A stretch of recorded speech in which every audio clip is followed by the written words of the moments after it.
नमस्कार, मैं अनन्या मिश्रा और आपका स्वागत है माय भारत न्यूज में। हमारे साथ जुड़ी है इस वक्त कांग्रेस से सलोनी जी। बहुत बहुत स्वागत है सलोनी जी आपका हमारे साथ जुड़ने के लिए। वही अगर भाजपा से हमारे साथ जुड़े हुए हैं हरीश जी आपका बहुत बहुत स्वागत है। जी हमारे साथ नमस्कार। प्रदीप मौर्य जी जुड़े हुए हैं, लोक गायक है ये। बहुत बहुत स्वागत प्रदीप जी आपका हमारे साथ जुड़ने के लिए।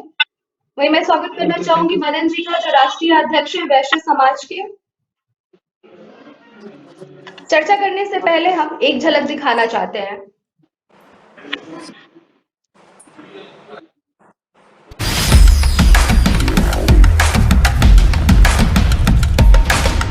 ये सरकारी नौकरी है। हमने 70 लाख रोजगार देने की बात की थी और मैं आपको इस बात को कह सकता हूं कि हमने 2 करोड़ से अधिक लोगों को रोजगार यूपी के अंदर उपलब्ध कराया है।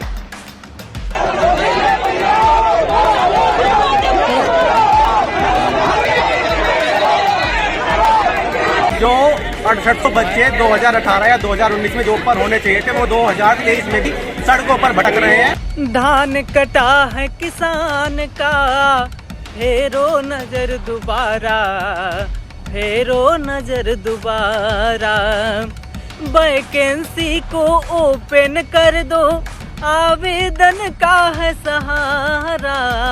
धान कटा है किसान का, फेरो नजर दोबारा, फेरो नजर दोबारा।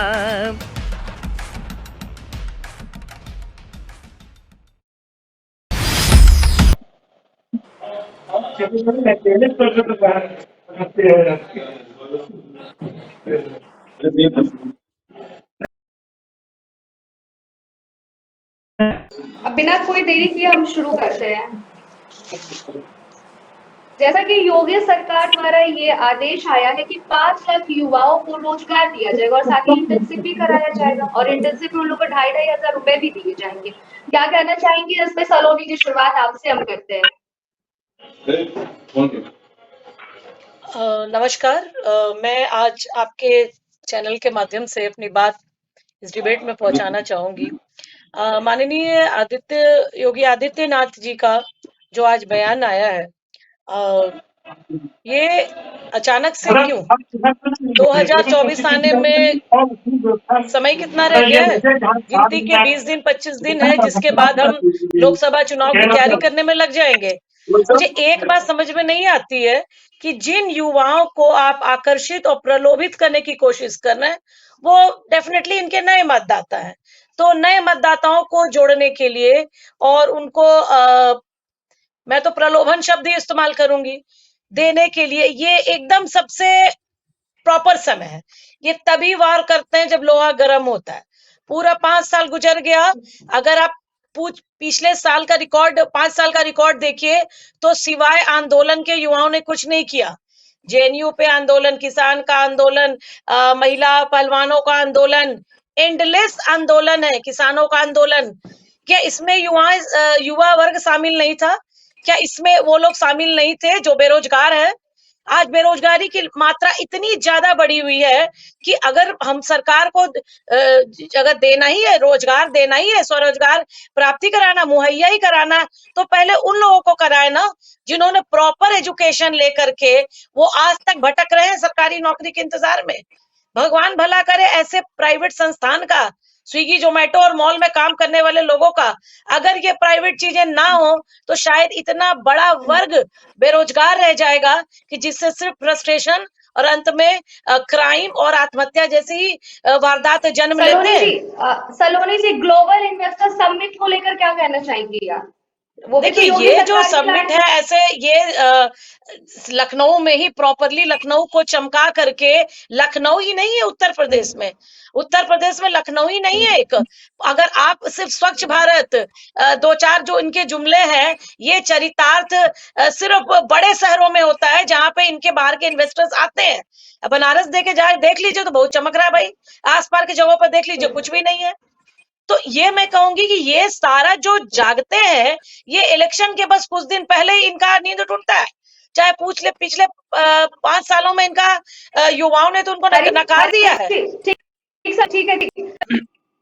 हरीश जी में जवाब मांगना चाहूंगी। हरीश जी का कहना है कि जब ये चुनाव कभी ऐसे देख दिखावल वाला कार्य होता है, क्या कहना चाहेंगे आप उस पे? क्या भाजपा वाकई में दिखावा करती है?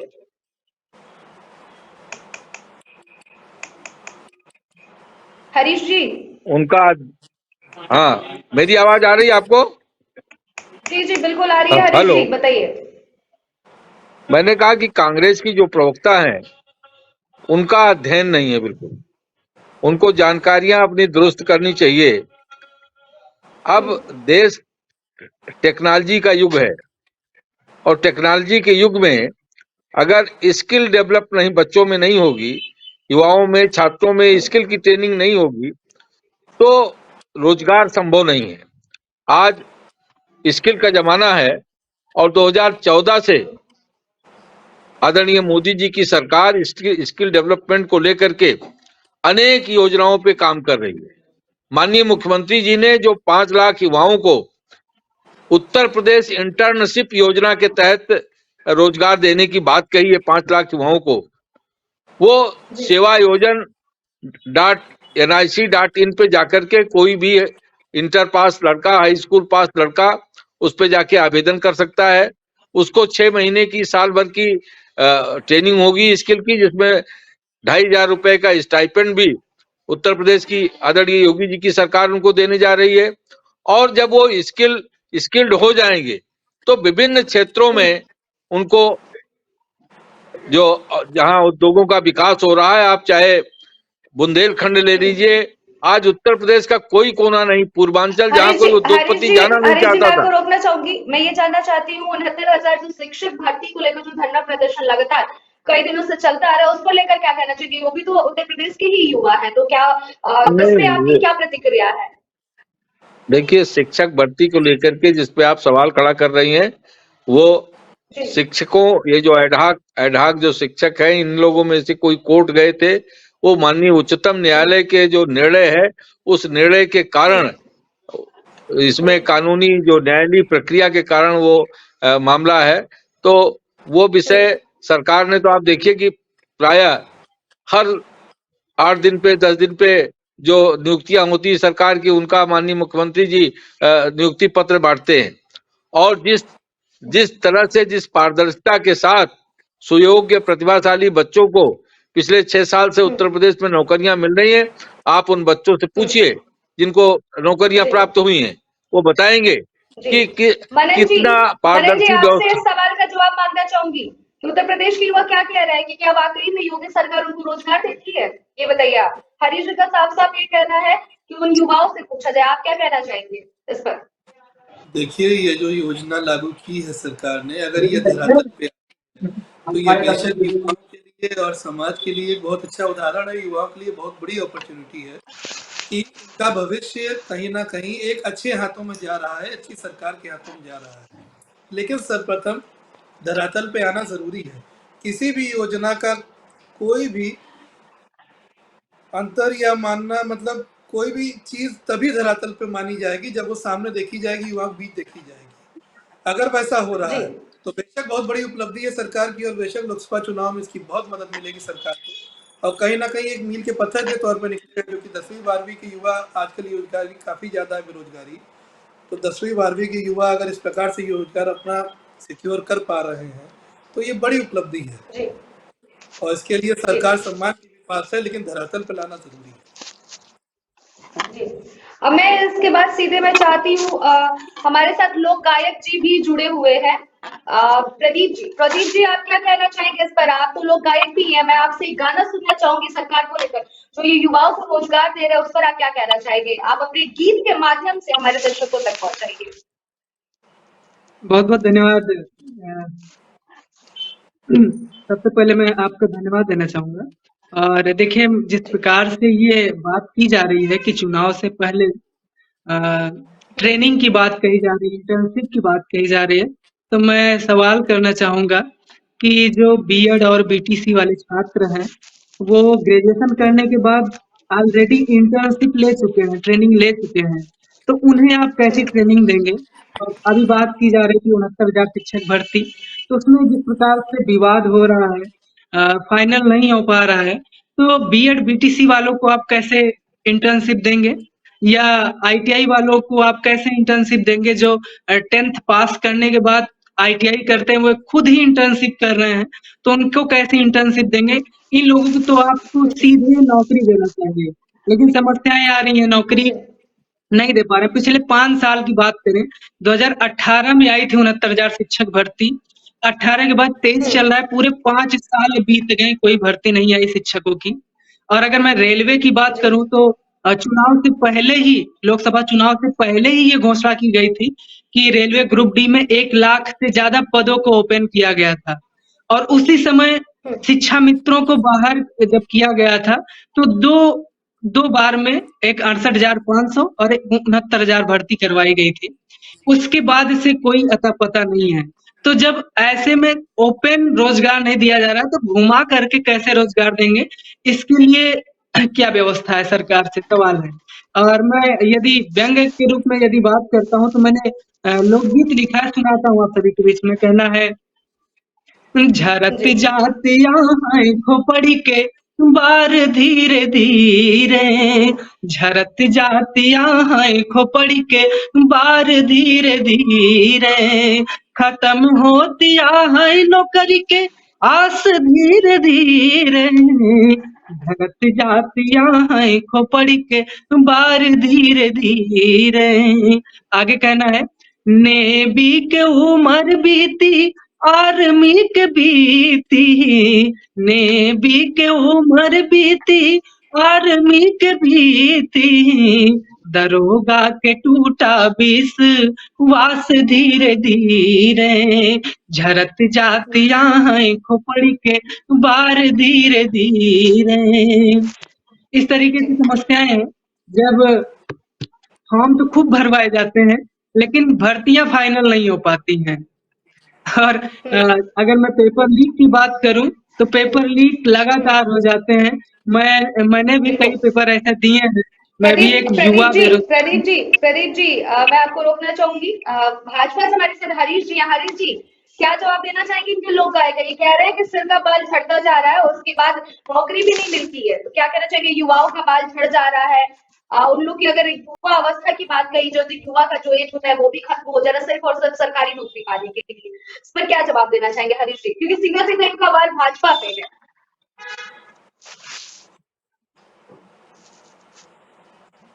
है कि जो भी परीक्षाएं, प्रतियोगी परीक्षाएं होती हैं उसमें उत्तीर्ण होना पड़ता है। उन्होंने बीएड बीटीसी की बात कही, तो शिक्षा जो विषय है वो प्रतिभा का है। उसके लिए टीटी की परीक्षा पास करनी होती है। केवल बीटीसी करने से या बीएड करने से उसके लिए योग्य नहीं हो जाते आप। जो बच्चे टीईटी या ये जो उसके लिए निर्धारित परीक्षाएं हैं वो पास कर रहे हैं और उनको तमाम लाखों बच्चों को बेसिक में और इसमें माध्यमिक में, डिग्री में, उच्च शिक्षा में सब जगह नौकरियां मिली हैं और वो सब समाचार पत्रों में प्रकाशित होती रहती है, फोटो के साथ प्रकाशित होती रहती है। और जहां तक आप अब सुन पूरी बात सुन लीजिए फिर जवाब दीजिएगा। और जहां तक आपने आईटीआई की बात कही, अभी 3-4 महीने पहले संयोग से मैं यात्रा कर रहा था और मेरी बगल के सीट पे ऑर्डिनेंस फैक्ट्री के एक अधिकारी थे। उनसे मैं चर्चा करने लगा तो उन्होंने कहा कि आजकल ये आईटीआई और ये सब केवल सर्टिफिकेट लिए बच्चे घूम रहे हैं। बोले मुझे हमारे यहाँ ऑर्डिनेंस फैक्ट्री में इलेक्ट्रीशियन की जरूरत थी, 100 बच्चों को हमने टेस्ट लिया और एक भी बच्चा उस पैरामीटर पे खरा नहीं उतरा। तो सवाल इस चीज का है कि केवल सर्टिफिकेट लेकर के जो बच्चे, आज बच्चों की गुणवत्ता को जरा परख लीजिए। जो बच्चे नौकरी के लिए बात करते हैं उनकी जरा शिक्षा की गुणवत्ता को परख लीजिए। लोगों को जो सुयोग्य बच्चे हैं उनको लगातार नौकरियां प्राप्त हो रही हैं और सरकार की नौकरियों की एक सीमा होती है। सरकार में असीमित लोगों को आप नौकरी नहीं दे सकते।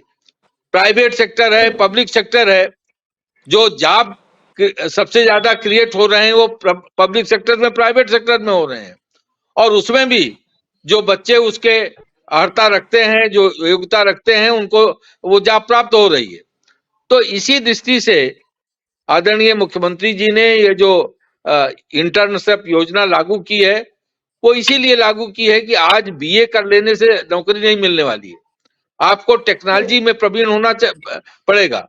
और बहुत सारे क्षेत्र हैं आज डिफेंस कॉरिडोर में, बुंदेलखंड में अनेक, अलीगढ़ में, बुंदेलखंड में, कानपुर में, लखनऊ में अनेक टेक्नोलॉजी की बात की, बहुत सारे ऐसे छोटा सा हम उदाहरण दें, अगर टैबलेट के बारे में बात की जाए, टैबलेट वितरण करने के बारे में बात करी जाए, तो बहुत से ऐसे युवा है जिनको अभी भी टैबलेट नहीं मिला। तो टेक की शुरुआत अगर छोटे पायदान से की जाए तो छोटे पायदान ही बहुत सारे युवाओं तक नहीं पहुंचे। इस पर क्या कहना चाहेंगे, क्योंकि आप टेक्नोलॉजी की बात यहाँ पे ला रहे हैं। नहीं, मैंने कहा ना, देखो पहली बात तो यह है कि शिक्षा प्राप्त करना नौकरी की गारंटी नहीं है। जो लोग कॉलेज में, विद्यालय में तो एडमिशन लेते हैं, फिर ये क्या है नहीं, जी, फिर ये क्या है? ये शिक्षा का मतलब है व्यक्तित्व का विकास। अनन्या, शिक्षा का ज्ञान अर्जित करने का मतलब व्यक्तित्व का विकास है। शिक्षा का मतलब नौकरी नहीं है। तो काम नहीं, नहीं, वो ठीक है कि विभिन्न क्षेत्रों में शिक्षा से रोजगार मिलता है, लेकिन शिक्षा ग्रहण करके लोग रोजगार देने वाले बने, सरकार का प्रयास यह है। सरकार निरंतर इस पे काम कर रही है, युवाओं को प्रोत्साहित कर रही है, उनको बैंक से फाइनेंस उपलब्ध करा रही है कि आप रोजगार देने वाले बनिए। और आज पूरी दुनिया में भारत के टेक्नीशियन, भारत का युवा पूरी दुनिया में छाया हुआ है। तो लेकिन उसके लिए हमको योग्यता, वो कुशलता, वो प्रतिभा, वो अर्जित करनी पड़ेगी। लगातार ये कह रहे हैं कि बात करने की भी बात कही, जो तुमने कहा शिक्षित सिर्फ सरकार इसलिए करना चाहती है कि वो एक अच्छी व्यक्ति बन पाए। अगर रोजगार की बात करें तो सीधे वो रोजगार के लिए बोले हैं कि अभी समाज में सही रहेगा तो रोजगार भी मिल जाएगी आराम से। क्या कहना चाहेगी सलोनी जी? बिल्कुल प्रदीप जी, हम आपके पास आ रहे हैं। भाजपा प्रतिनिधि ने कहा कि कांग्रेस के लोगों ने अध्ययन नहीं किया। अगर हम लोगों में अध्ययन की कमी है और हम लोग अध्ययन विहीन लोग हैं, तो हम इस चैनल पर बैठे ही क्यों हैं सर्वप्रथम। और अगर हम आज यहाँ बैठे हैं तो हम अध्ययन करके ही अपनी बातों को रख रहे हैं, क्योंकि हम लोग समाज में रहने वाले एक मध्यम वर्गीय प्राणी हैं और प्रतिदिन हम लोग अध्ययन कर रहे हैं प्रैक्टिकली कि युवा किधर जा रहे हैं। मेरे जैसा कि भाई साहब ने कहा, भाजपा प्रतिनिधि, कि शिक्षा का अर्थ व्यक्तित्व का विकास है, इसमें रोजगार की कोई गारंटी नहीं है। जो लोग 12वीं से ऊपर पढ़ चुके हैं, यानी जिन्होंने हायर एजुकेशन क्वालिफाई किया है, या जो टेक्निकली एकेडमिकली जिन्होंने अपना पूरा शिक्षा प्राप्त किया है, आज उनके पास रोजगार नहीं है, वो भटक रहे हैं। भाई उन्होंने शिक्षा प्राप्त कर ली, उनका व्यक्तित्व का विकास हो गया, अब शिक्षा की तो भाई जरूरी था, लेकिन उनके रोजगार की कोई गारंटी सरकार नहीं लेती। मैं ये कहना चाहूंगी कि जो 12वीं क्लास के बच्चों को इंटर्नशिप करके ये जो मौका माननीय मुख्यमंत्री ने दिया है, इनको तो पहले हाई शिक्षा की तरफ अग्रसित करना चाहिए। इनकी प्रायोरिटी नौकरी से ज्यादा अच्छी एजुकेशन पाने की है। और ये एक ही वर्ग में नहीं कि एक हायर क्लास ही अच्छा एजुकेशन पा रहा है, सिर्फ हायर क्लास को लेके नहीं चलना है। जो निम्न से निम्न तबका है, जो निम्न से निम्न वर्ग है, जो अभी एजुकेशन के लाइन पर ही नहीं आया है, नौकरी तो बहुत दूर की बात है, जो झोपड़ियों में, क्योंकि भाजपा के प्रतिनिधि तो जाते नहीं है जहां हम जैसे समाज से, ऐसी जगहों पर जाते हैं जहां बच्चों को स्कूल में बैठने के लिए जगह नहीं है। मैं बताऊंगी वो जगह जहां दरी पर बैठ करके बच्चे धूल में पढ़ रहे हैं, वहां जाते हैं हम लोग। तब हम देखते हैं कि ये बड़ी बातें और ये जो बिना अध्ययन की बातें हैं, उसमें फर्क क्या है। आप ये मौके दे रहे हैं, ठीक है, बहुत अच्छी बात है। पहले शिक्षा के स्तर का विकास कीजिए। जो बच्चे, और एक सेकंड फिनिश करने दीजिए, जो बच्चे ऑलरेडी शिक्षा प्राप्त करके भटक रहे हैं, उनका अभी कोई व्यवस्था नहीं, भाई उनका विकास हो चुका है। लेकिन चूंकि इलेक्शन में यही बच्चे 18 साल के मतदाता बनने वाले हैं, इसलिए पहले जो उन्होंने अभी पूरा एजुकेशन नहीं कंप्लीट किया, उनको नौकरी दो, क्योंकि इतने नए मतदाता जुड़े हैं ना, तो उनको भाजपा कैसे अट्रैक्ट करेगी। ये एक इलेक्शन और एक लोकसभा का आने वाला एक गिमिक है सत्ताधारी पार्टी का, जिसको मुझे जिसमें कोई तथ्य नहीं नजर आता। और सलोनी जी हम समझ गए आपकी बातों को। आपका ये है कि लोग सारी चीजें हो रही है।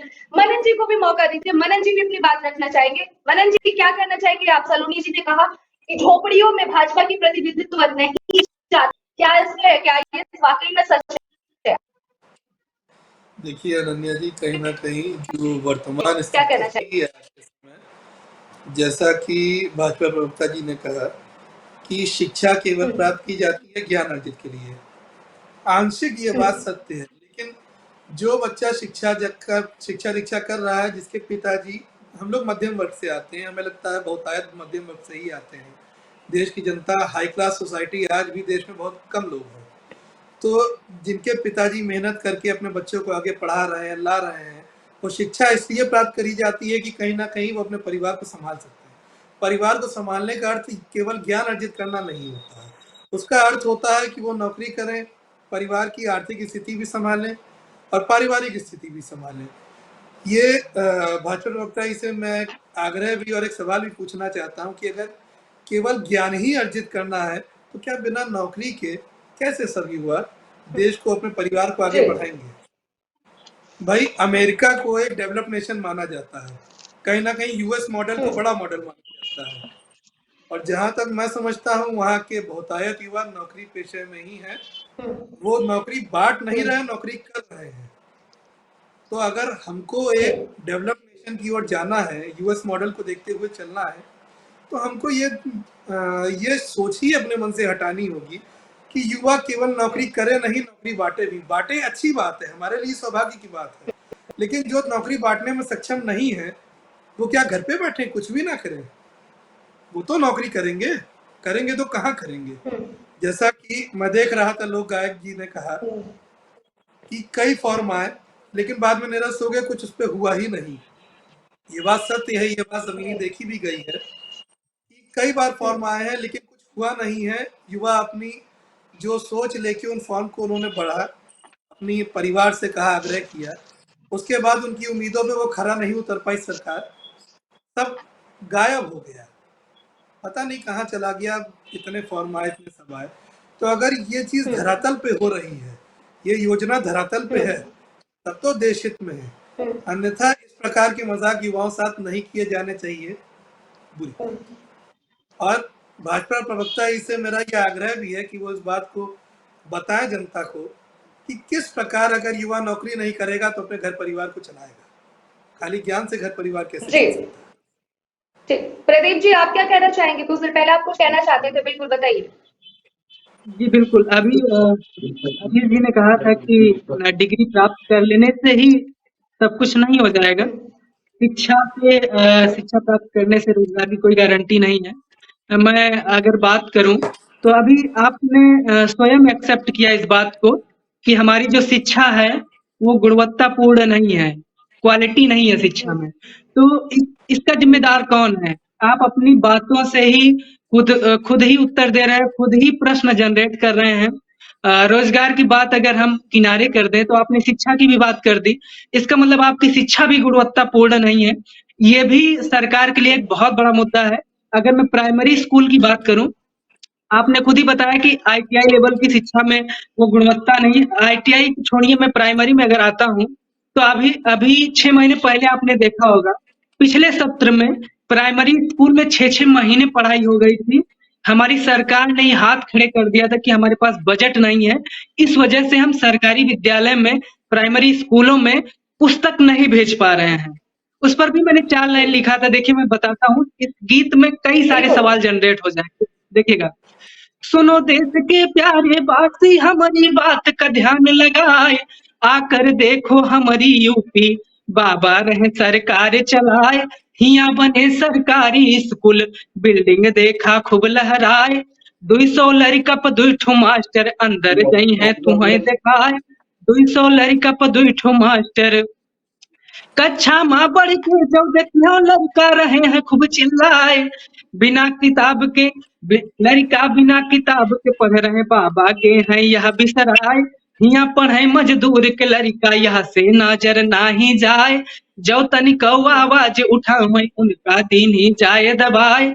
जो तनिक आवाज उठावे। तो हरीश जी स्वयं एक्सेप्ट कर रहे हैं कि हमारी शिक्षा जो है गुणवत्तापूर्ण नहीं है, और मैं भी ये बात से एग्री हूँ, हरीश जी की बात से एग्री हूँ कि हमारे भारत की, उत्तर प्रदेश की शिक्षा व्यवस्था को गुणवत्तापूर्ण बनाने की जरूरत है। और अगर मैं भर्ती की बात करूं, रोजगार की बात करूं, तो हमारे विद्यालयों में 200-200 बच्चे हैं, केवल 2 ही टीचर हैं। मतलब कि सरकारी शिक्षकों की कमी है, लेकिन फिर भी सरकार उस पर ध्यान नहीं दे रही है।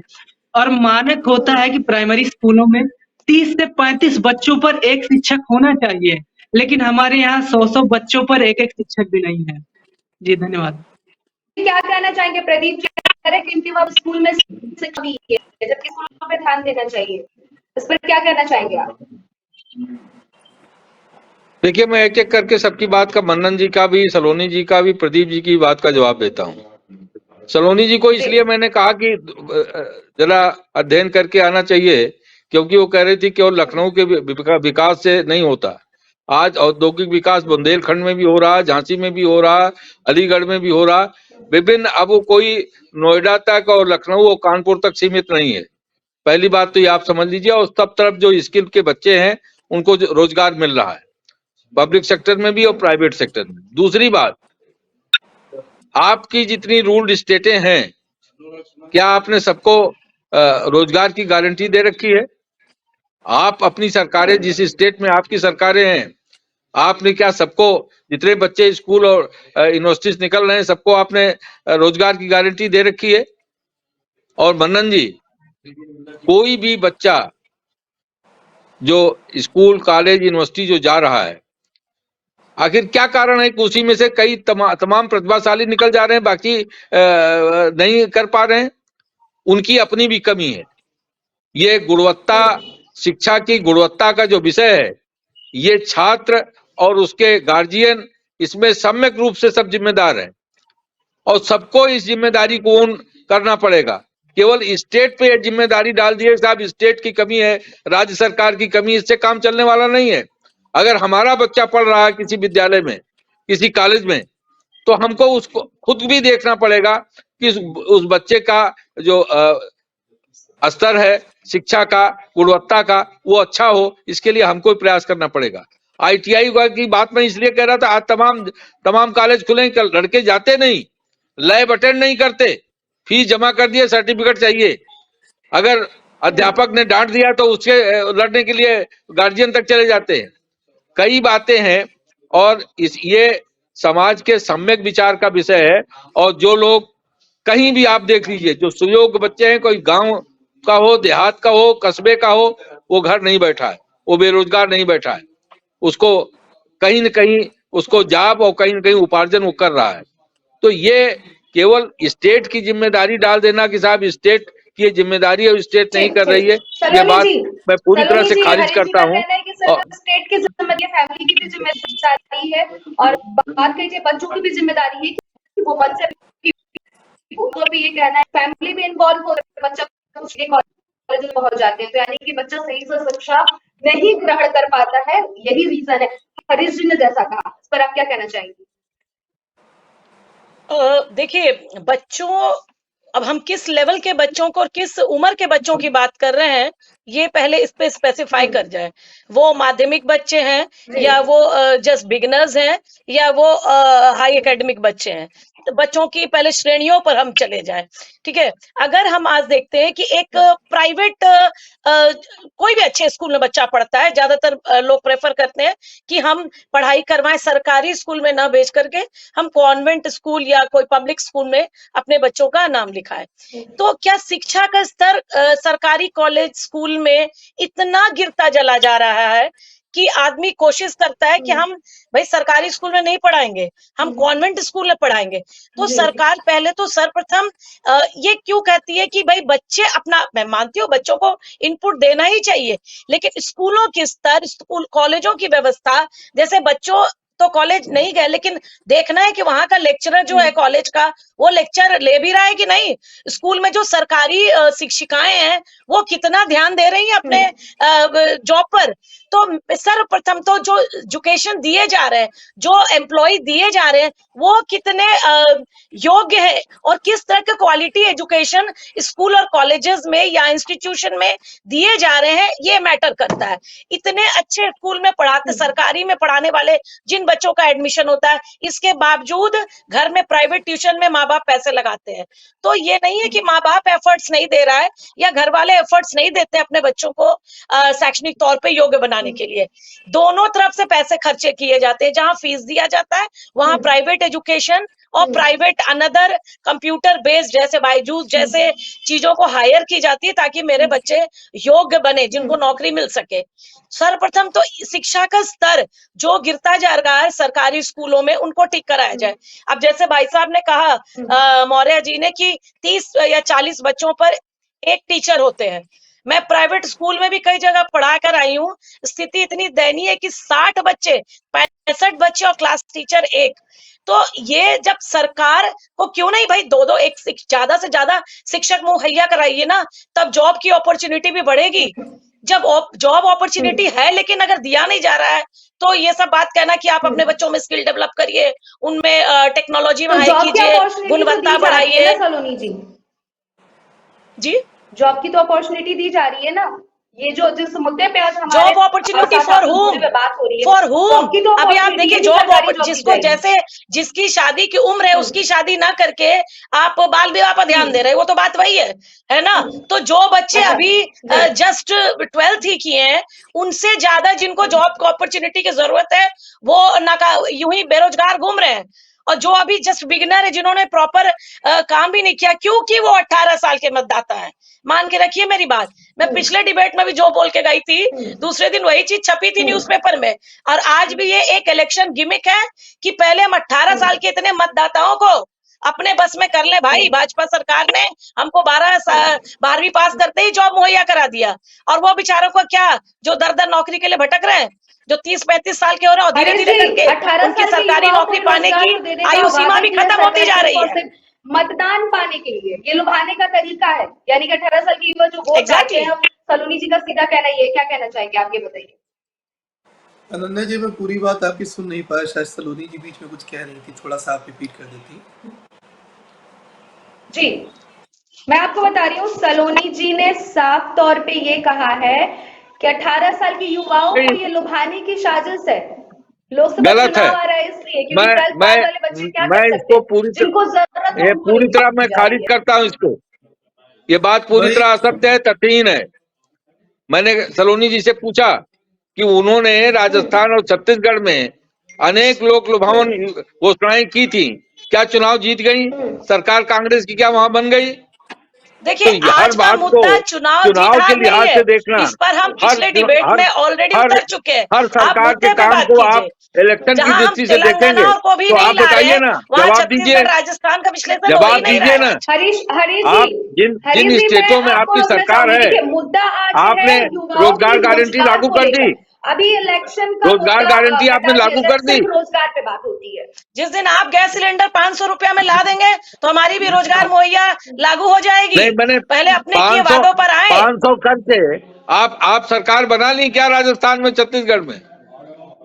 देखिए बात आज चुनाव की नहीं हो रही है कि सरकार कहाँ बनी। आज युवाओं के नौकरी, उनके एजुकेशन, नहीं, आप सवाल खड़े कर रही बात हो रही है। आप सवाल खड़े कर रही थी, इसलिए मैंने पूछा। आप जो ये बात कह रही थी, आप ये बात कह रही थी, ऐसा क्या हुआ था? सरकारें अभी चुनाव के आई हैं, दो करके।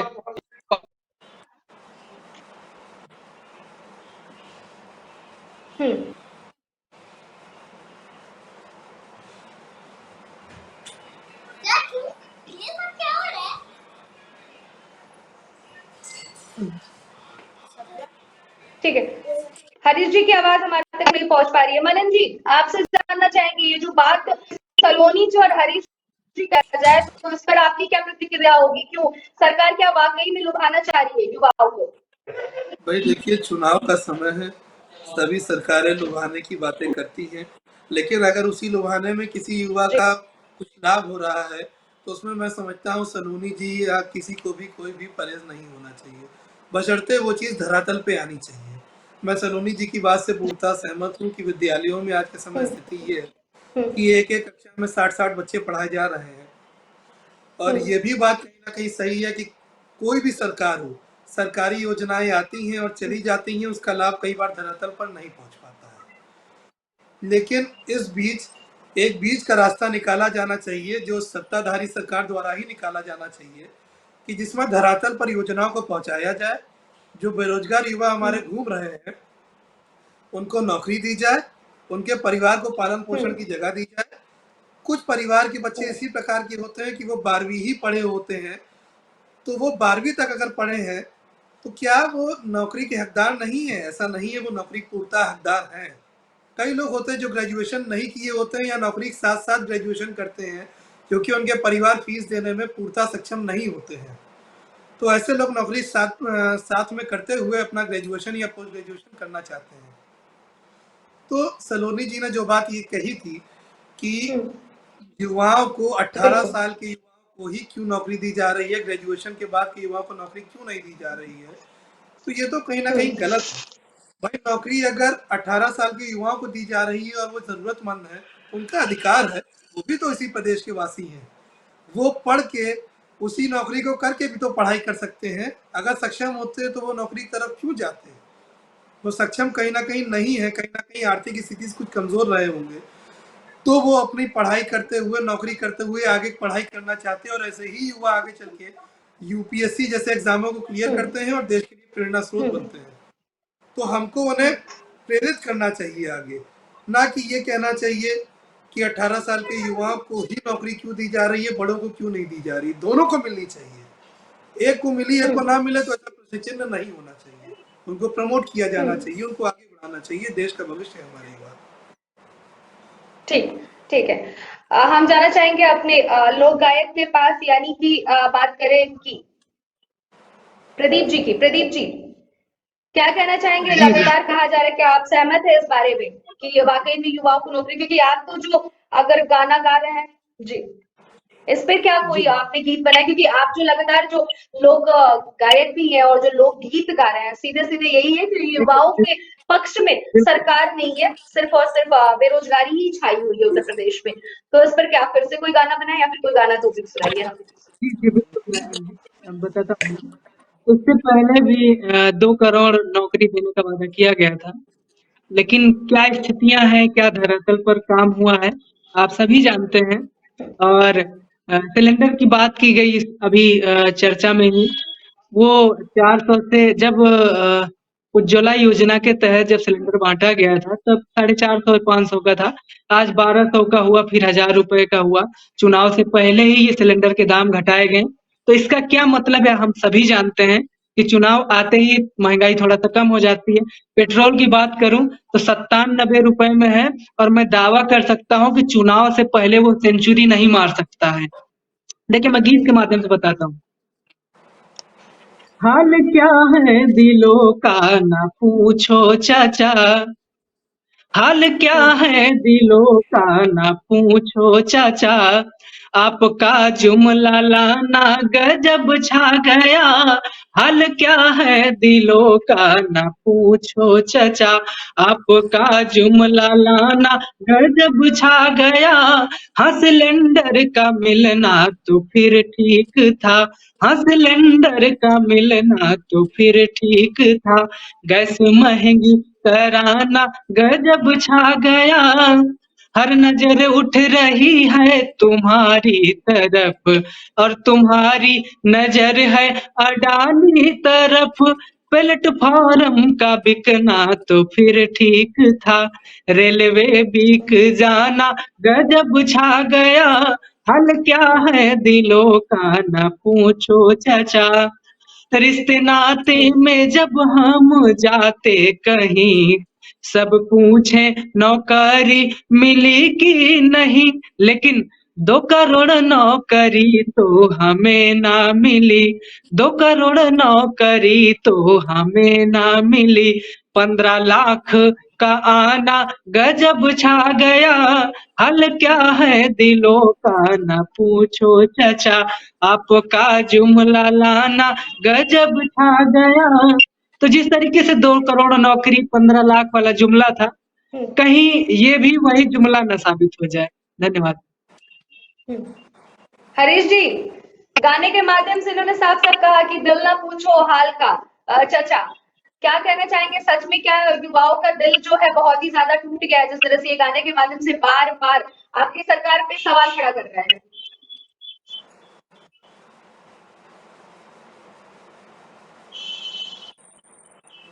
हरीश जी का लग रहा है कि वो हमारे साथ जुड़ने में असफल नजर आ रहे हैं, क्योंकि मुझे लग रहा है नेटवर्क प्रॉब्लम रहा होगा।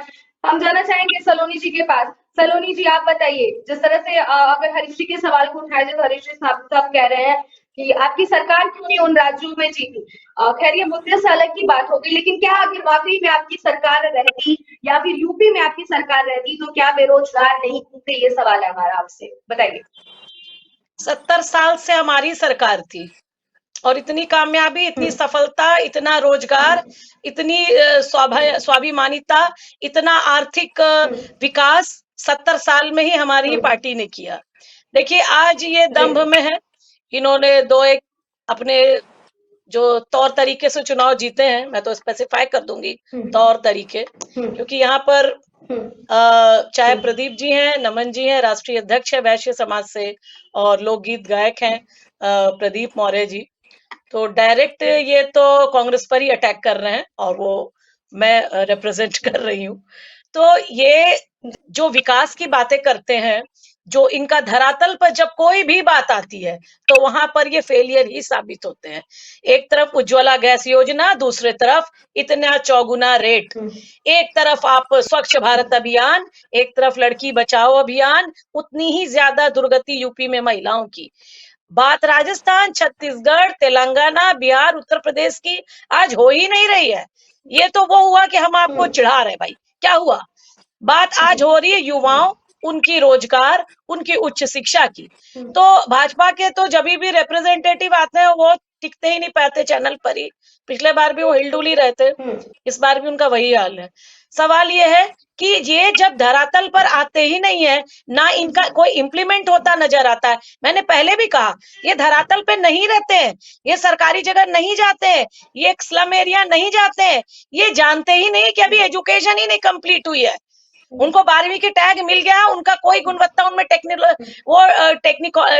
वो उतने क्वालिफाई ही नहीं किए कि वो जॉब हो जाए। और मान लीजिए कि कोई बच्चा साइंस लेके पढ़ रहा है, ठीक है, और वो अभी डॉक्टर बनने की राह में है, बना है नहीं, आपने उनको इंटर्नशिप दे करके उसको कार्य, उसको रिस्पॉन्सिबिलिटी दी, और अगर वो उससे कोई त्रुटि होती है, अभी वो इतनी ज्यादा योग्य नहीं हो पाया है, तो ये होता है कि इनका काम गलत होता है। तो क्यों नहीं परिपक्वता आने पर नौकरी दी जाए? इंटर्नशिप होनी चाहिए, मैं ये नहीं कहती, लेकिन जैसे सरकारी नौकरी की भी एक उम्र की सीमा है, उसी तरीके से हर उम्र को करने का एक कार्य है। ये क्या आप और हम नहीं देख पा रहे हैं कि अभी आप टीवी पर देखिए, टीवी पर मूवी के जो एक्टर्स हैं वो लगातार आ रहे हैं, कहे जा रहे हैं अपना भाई वोटर लिस्ट में नाम डलवाइए, ऐप पर जाइए। कितनी बड़ी बात है, होना ही चाहिए। लेकिन जब तो वही मतदाता अपना नाम सूची में हो जाता है, उसका कार्ड बन के आ जाता है, एक सेकेंड, कार्ड बन के आ जाता है, ये रहा आपका मतदाता कार्ड, और जब उसका वोटर लिस्ट में नाम ही नहीं होता भाई, तो ये क्या प्रैक्टिकली हिट हुआ? और ये तो सही है कि हर 18 साल के व्यक्ति को मतदाता होना चाहिए, आपको जाके अपने आप को एनरोल कराना चाहिए।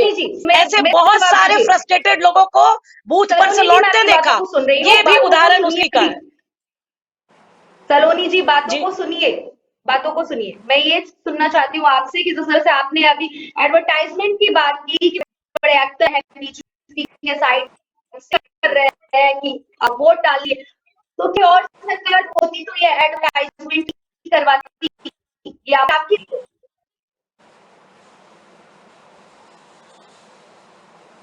आवाज शायद थोड़ी डिस्कनेक्ट हो रही है। ठीक, सलोनी जी जा रही है आप तक? जी, क्या आप अपना क्वेश्चन रिपीट कर सकते हैं?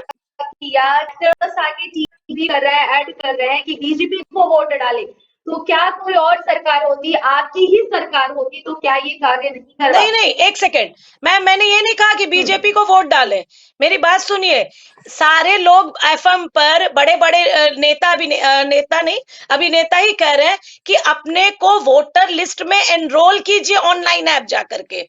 ये बहुत अच्छी बात है कि हर जागरूक मतदाता और जो आने वाले मतदाता जो 18 साल के होने वाले, वो अपने आप को वोटर आईडी ऐप पर जाके अपना वोटर लिस्ट पे नाम डलवाए, लेकिन जब वो मतदाता के पास उसकी वोटर लिस्ट में नाम ही नहीं होता है तो वो फ्रस्ट्रेटेड नहीं होगा। जी मैं ये कह रही, आपने कहा एनरोलमेंट करवाने की आपने बात कही है कि एक्टर्स आगे ब्रेक कर रहे हैं, ऐड कर रहे हैं, तो मैं वही सवाल फिर से दोहरा रही हूँ कि क्या अगर कांग्रेस की सरकार होती तो ये कार्य नहीं करवाती? किसी भी सरकार होनी चाहिए। मैं इस राह को, इस कार्य को एप्रिसिएट कर रही हूँ, मैं एप्रिसिएट कर रही हूँ कि ये जागरूकता अभियान बहुत अच्छी बात है। सवाल ये है कि मान लीजिए हमने अपना नाम वोटर लिस्ट में एनरोल करा लिया ऐप पर जाकर और हम वैलिड वोटर हो गए, ठीक है, कि हम आने वाले लोकसभा चुनाव में अपना मत डाल सकेंगे या किसी भी चुनाव में। मैं इम्प्लीमेंटेशन की बात कर रही हूँ। और जब आप बूथ पर पहुंचे, आपका नाम वोटर लिस्ट से उड़ा दिया गया हो, मैं तो उड़ा दिया गया हो बोलूंगी, तो वो प्रैक्टिकली कहाँ हिट हुआ? ये जॉब देने की ही तरह से है ना। हम आज अपने आप, ये चीज तो अभी नजारा हम लोग इलेक्शन में देख चुके हैं कि वोटर लिस्ट में आपका नाम नहीं है, आप वैलिड वोटर हैं भाई, आपके पास वोटर आईडी कार्ड है, आपका नाम पिछले चुनाव में भी आया, इस बार आपका नाम गायब है। तो इस तरह से जो दिग्भ्रमित किया जाता है वो गलत बात है। बिल्कुल हर पार्टी, मैं एक जागरूक नागरिक हूँ, मैं कहूंगी भाई वोटर लिस्ट में नाम डलवाइए। मेन मुद्दा यही है कि इलेक्शन आ रहा है, इसलिए 12 पास और 10वीं पास युवाओं को मोहित किया जा रहा है। मनन जी के पास जाना चाहेंगे। मनन जी क्या कहना चाहते हैं? आप क्या 12 पास और 10वीं पास युवाओं को ये मोहित, सिर्फ और सिर्फ मोहित करने का माध्यम है? सवाल हमने पहले भी आपसे किया, फिर से हम करना चाहेंगे कि क्या वो रीजन है, क्या वो वजह है कि सिर्फ और सिर्फ 10वीं और 12वीं के बच्चों के लिए, क्योंकि ग्रेजुएशन भी इसमें शामिल है, सिर्फ और सिर्फ 10वीं और 12वीं के ही बच्चे इस फॉर्म को नहीं अप्लाई कर सकते हैं, ग्रेजुएशन वाले हाँ, तो फिर उनको भी क्यों नहीं किया कहा जा रहा है? वो एक युवा अवस्था में आते हैं। इसमें मनन जी आप क्या कहना चाहेंगे? देखिए, इस बात को नकारा नहीं जा सकता है कि कहीं ना कहीं आज के समय युवा सबसे ज्यादा वोटर है देश में, तो इसको आप बेशक भाजपा का मास्टर स्ट्रोक कह सकती हैं। और चुनाव के दौरान सभी दल इस प्रकार की नीतियां अपनाते हैं, इस प्रकार की योजनाएं बताते हैं, जो भी सत्ताधारी दल होते हैं, और जो सत्ताधारी नहीं होते हैं वो अपने मैनिफेस्टो में युवाओं के लिए कई योजनाएं लाते हैं। लेकिन फिर मेरा वही सवाल रहता है कि क्या ये चीज़ें धरातल पे हो रही हैं और क्या ये चीज़ें धरातल पे होंगी? जैसा कि हमारी बहन सलोनी जी ने कुछ देर पहले मुझसे सवाल किया कि आप केवल कांग्रेस को ही टारगेट कर रहे हैं, तो मैं, ऐसा नहीं है। जो भी सरकार सत्ता में हो, हमारा सवाल तो ऐसा युवा उससे है कि क्या आप युवाओं को, हमारे भाइयों को उस प्रकार रोजगार धरातल पे दे रहे हैं, और अगर धरातल पे दे रहे हैं तो ही इन योजनाओं का, इन अनाउंसमेंट्स का मतलब है, वरना इस घोषणा का कोई भी मतलब नहीं है। पुरानी कई योजनाओं की तरह जो ठंडे बस्ते में चली गई, ये भी चली जाएगी और युवाओं के सपने अपने साथ ले जाएगी।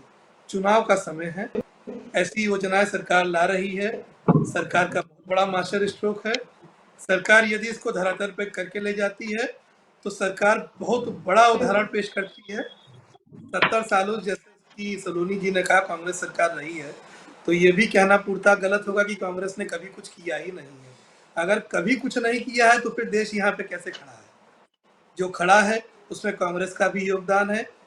आज जनता का रुख भाजपा की तरफ है, क्योंकि भाजपा ने जनता को कुछ ऐसा दिया है या कुछ ऐसा दिखाया है जो जनता भाजपा पसंद कर रही है, तो उस जनाधार का कांग्रेस को सम्मान भी करना चाहिए, अपनी कमियों पे भी ध्यान देना चाहिए। ये मैंने पिछली डिबेट में भी कहा था, और उस पर कार्य करते हुए आगे बढ़ना चाहिए। युवाओं को रोजगार देने के प्रति, सलोनी जी, देश में बेरोजगारी के प्रति। मनन जी, अब हम सलोनी जी के पास जाएंगे। सलोनी जी, हम ये जानना चाहेंगे कि हरीश जी ने आपके पास एक किया था, अभी खैर उनसे कनेक्शन नहीं हो पा रहा है, हमारा वो कनेक्ट नहीं हो पा रहे।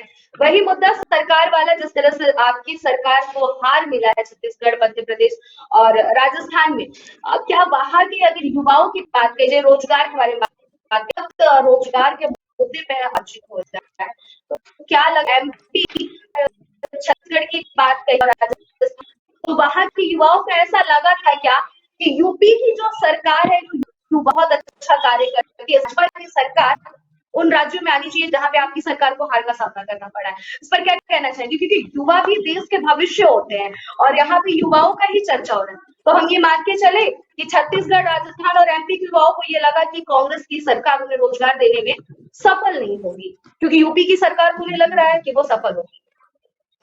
इसलिए उन्होंने बीजेपी को लाया। देखिए जहां पर जिसकी मैं आपके सवाल को ले रही हूँ, रही बात छत्तीसगढ़, राजस्थान, साथ ही साथ तेलंगाना का भी चुनाव हुआ, उसके पहले कर्नाटक भी कांग्रेस जीती है। कर्नाटका और तेलंगाना आर द 2 स्टेट्स जिसका एजुकेशन रेशियो और जॉब अपॉर्चुनिटीज कितनी अच्छी है, ये बात शायद सभी लोग जानते हैं, जिसका कंपैरिजन ना तो यूपी से हम कर सकते हैं, ना छत्तीसगढ़ से, और ना ही राजस्थान से। आप भी ये मानते हैं कि छत्तीसगढ़, राजस्थान, बिहार, ऐसे कई स्टेट इंक्लूडिंग यूपी जिनको आज भी पिछड़ा राज्य के तौर पे देखा जाता है। इसका रीजन एजुकेशन हो या मेंटल थिंकिंग हो या हम उद्योग में पीछे हैं, हम हैं, ये बात मानना पड़ेगा, चाहे सरकार किसी की भी आई हो अथवा गई हो। ये चाहे आज बीजेपी की सरकार यकायक आ गई तो क्या राजस्थान और छत्तीसगढ़ में जो पिछड़ापन है वो दूर हो जाएगा क्या? इतना जल्दी कोई चीज ओमिट होती नहीं है। यहाँ पर बात आज रोजगार और ये एजुकेशन के स्तर की हो रही है, सीधी सी बात है। अब रही बात कि हम चुनाव क्यों हार गए, क्या हमारे युवाओं को रोजगार नहीं था? अरे भाई मध्य प्रदेश में तो आप ही की सरकार थी, तो उस पहली बात उसमें इसको इंक्लूड करने का कोई मतलब ही नहीं है। रही बात बिहार, और बिहार में भी सरकार है, बिहार में education level is very high, जहां पर कभी बीजेपी की सरकार रही ही नहीं है। तो ये मुद्दा ये नहीं है कि कहाँ किसकी सरकार है। मैं आपको रोकूंगी। बिहार में आए दिन अगर धरना प्रदर्शन की बात की जाए सलोनी जी, तो युवा आए दिन सड़कों पे धरना प्रदर्शन देते हैं और पुलिस की लाठीचार्ज में घायल भी होते हैं। आप अगर बिहार सरकार का यहाँ पे इन्वॉल्वमेंट कर रही है सलोनी जी, तो बिहार सरकार में एजुकेशन को लेकर ही, रोजगार को लेकर ही आए दिन वहां पे धरना प्रदर्शन होता है। आप कंकड़बाग में जाके देख लीजिए, आए दिन कंकड़बाग की अगर बात उठाई जाए तो वहां पर धरना प्रदर्शन होता है, युवा धरना प्रदर्शन देते हैं, लाठीचार्ज में भी घायल होते हैं। अगर बिहार का अगर हम खबर उठाएं और अखबार डेली का पढ़े तो वहां पर हर रोज आपको एक खबर मिल जाएगा कि बिहार की जगह पे इस रोजगार के लिए प्रदर्शन करते हुए नजर आए। आप बिहार की तुलना कर रही है, इसलिए मैं ये आपसे सवाल पूछना चाहती हूँ कि किस बेसिस पे आपने ये बात बोला है सलोनी जी? देखिए बिहार पहले से ही एक सवाल मेरे लिए है ना, आवाज थोड़ी कम है इसलिए मैं पूछ रही हूँ। देखिए बिहार पहले से ही एक पिछड़ा राज्य है, छत्तीसगढ़ उसी का पार्ट बना जा करके, ठीक है। सॉरी छत्तीसगढ़ नहीं, जब हम आगे बात करें मध्य प्रदेश से छत्तीसगढ़ बना, तो ये सब राज्य पहले पिछड़े राज्य है, जहाँ एजुकेशनल रेशियो मैं खुद मानती हूँ। आप देखते रहेंगे बिहार में ये धरना प्रदर्शन आए दिन लगा रहता है, और वहां पर तो कोई ऐसे बहुत बड़ी कंपनी ये ना इतनी फैक्ट्रियां हैं कि जहां लोगों को प्राइवेट तौर पे जॉब दिया जाए। तो वहां कौन सी कांग्रेस की सरकार है भाई? वहां कौन सी ऐसी सरकार है जिसके यहाँ भाजपा ने कभी वहां सरकार ही बनाया हो? स्थिति हाँ है वहाँ, जो बात में निर्मम स्थिति है वहाँ एजुकेशन लेवल की, ये मैं खुद मानती हूँ इस चीज को। हाई एजुकेशन के बारे में बात करें, फिर अभी पिछड़े पे आ गई आप। अभी आपका मुझे मत नहीं समझ में आ रहा है सलोनी जी कि आप कहना क्या चाहती है, लेकिन खैर हम फिर भी ये कहना चाहेंगे कि यूपी भी पहले बहुत ज्यादा अगर बात कही जाए तो बदनामी का एरिया कहा जाता था। बदनामी वर्ड में इसलिए प्रयोग कर रही हूँ कि यहाँ पे कहा जाता था कि गुंडा और माफियाओं का राज्य है यूपी। मुझे आवाज टेक्निकली मैं थोड़ा सफर कर रही हूँ, सो प्लीज अभी आप दूसरे से सवाल लें, मैं टेक्निकली सफर कर रही हूँ। खात्मा होता हुआ नजर आ रहा है, तो ये भी तो देखा जाए तो बैक एरिया कहा जा सकता है कि इस एरिया में केवल गुंडा और माफिया रहा करती थी यूपी में। लेकिन वहीं अगर यूपी की एजुकेशन के बारे में बात कही जाए तो यूपी में एजुकेशन लगातार अच्छी स्तर पे बढ़ती हुई नजर आ रही है। और अभी आपकी जहाँ पे सरकार को हार का सामना करना पड़े, अगर वहां की बात उठाई जाए तो वहां के युवक कहीं ना कहीं ये तो सोचे होंगे कि यूपी में या फिर जहां भी राज्य है बीजेपी का वहां पे एजुकेशन बेटर है, इसलिए हमें भी अपने एरिया में, अपने राज्य में बीजेपी की सरकार लानी चाहिए। क्योंकि आप बिहार की बात की है तो मैंने ये कहा कि बिहार में आए दिन धरना प्रदर्शन होता है, सिर्फ और सिर्फ उसको लेकर, भर्तियों को लेकर होता है। तो फिर क्या कहना चाहिए कि यूपी भी उसी से कहीं ना कहीं मिलता जुलता है, क्योंकि योगी सरकार की ये दावा है कि 17 में जब से भाजपा आई है तब से उत्तर प्रदेश की काफी ज्यादा सुधर, और यूपी योगी जी का इस पर आप क्या कहना चाहिए?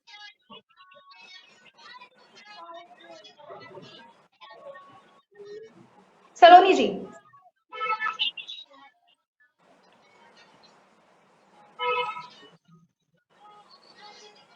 मुझे आवाज आ नहीं रही है तो मैं भी आंसर देने में सक्षम नहीं हूँ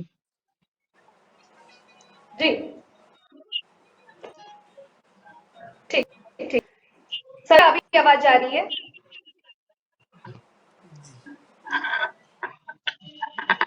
सलोनी जी।